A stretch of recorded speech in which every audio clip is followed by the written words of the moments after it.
నేను ఎవని సన్నిధిని నేను నిలవబడి ఉన్నాను. ఇశ్రాయేలు దేవుడైన యెహోవా జీవము తోడు నా మాట ప్రకారము గాక ఈ సంవత్సరములలో The only people that can dominate or that were allowed to dominate over kings, kingdoms and atmospheres are the people that have a word from God.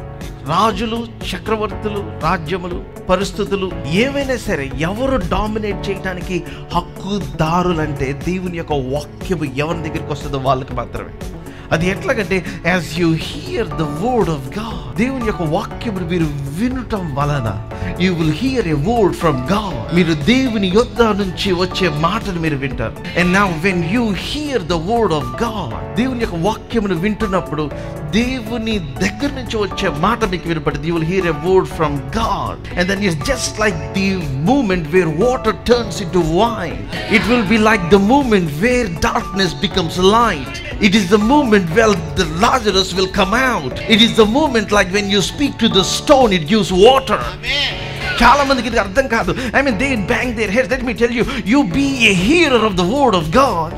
దేవుని యొక్క వాక్యమును మీరు వింటం ప్రారంభిస్తే God will give you the word that you should hear from God. It's the time logos will become rhema. Water will turn into wine. Fill yourself with the word of God and you see what God will do in your life. Amen.